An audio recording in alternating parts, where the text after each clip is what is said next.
scary being up here, a little intimidating. My name is Aaron Hughes, Aaronhughes. I served in the Illinois Army National Guard from 2000 to 2006. I was deployed to Iraq and Kuwait 2003-2004. I have a number of points I'd like to make. The first one, number one, to military members, to members of the National Guard, you are not alone. If you are questioning your orders, if you have concerns about your orders, you are not alone. You have options, you have rights. You have the right and the duty to refuse illegal orders. You have the right to apply for conscientious objection. Contact the Military Law Task Force for support. Their number is 619-463-2369. Contact the GI Rights Hotline for support, 877-497-4487. Contact About Face, Veterans Against the War. You can use the secure link, bit.ly, MILRIGHTS, MILRIGHTS. I know how alone you might feel, but many of us has been there before, and we want you to know that we will stand with you.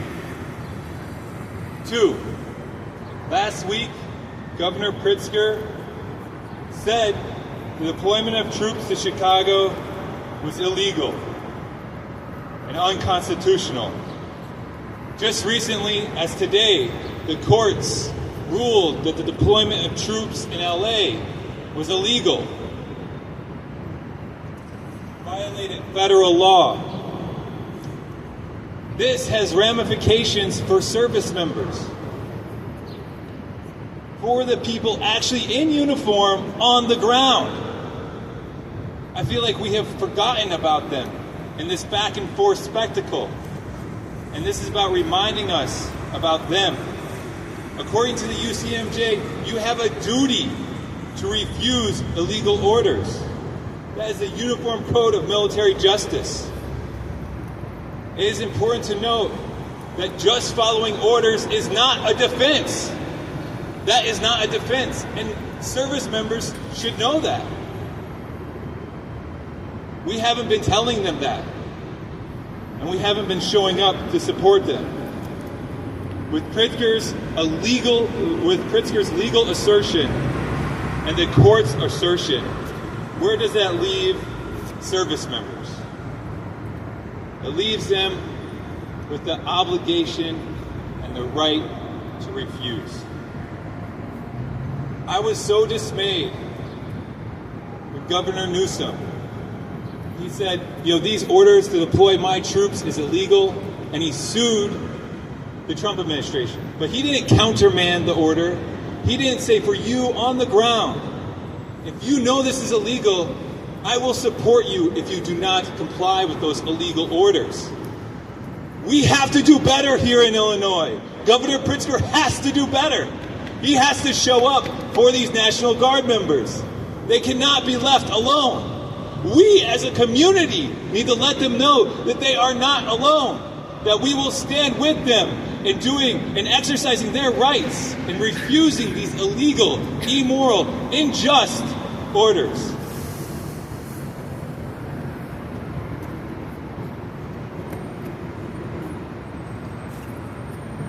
And we must go beyond that. Because in the end, it's not just about what's legal and illegal. It's about what's right. And deploying troops to oppress people here or abroad is wrong.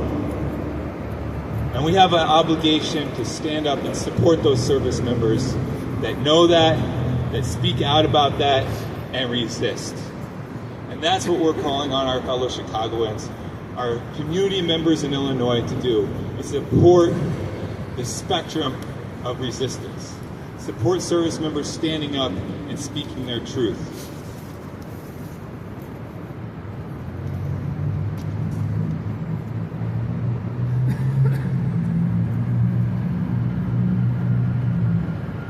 It's important to remember, for all those activists out there, that the Trump administration is enacting a counterinsurgency war on the people. He's enacting a war on workers, a war on migrants, a war on veterans and dismantling the VA, a war on education. And we need to support all forms of resistance. It's important to remember that those that are targeted by these actions, those communities that are targeted, are the same communities that are recruited into the military. I joined the Illinois Army National Guard right here at the Kedzie Armory, right here in Chicago. I served with the 1244 Transportation National Guard. I joined talking to Sergeant Love, my recruiter, about sandbagging the Mississippi River.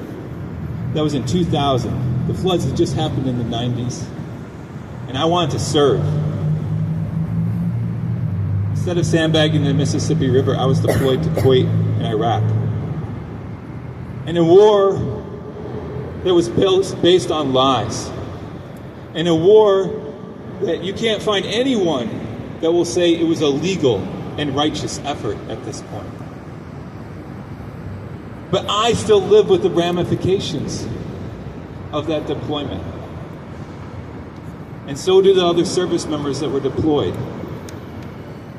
And that's why we're saying you don't need to go through that. I want to hearken back to Aaron Watada, the first officer who refused to deploy to Iraq because it was illegal, because he said the war in Iraq was illegal. And what he said was, he spoke out to the crowd and he said, "I speak with you about a radical idea. It is one born from the very concept of the American soldier or service member. It became instrumental in ending the Vietnam War, but it has long since been forgotten. The idea is this: to stop an illegal, unjust war, to stop an illegal, unjust deployment. The soldiers and service members can choose to stop fighting it. But if we want soldiers to choose the right but difficult, lonely at times, path, they must know beyond a shadow of a doubt they will be supported, that we as a community will support them." He went on to say, "Those wearing uniforms must know beyond a shadow of a doubt that by refusing immoral and illegal orders, they will be supported by the people, not with mere words, but actions." That's what we're calling out here for today. We're asking Chicagoans to stand with us. We're asking the state to stand with us, to stand with these service members that don't have the legal resources of the governor. They don't have all of those privileges of the governor, but they have us. And let's make sure they know that. Thank you.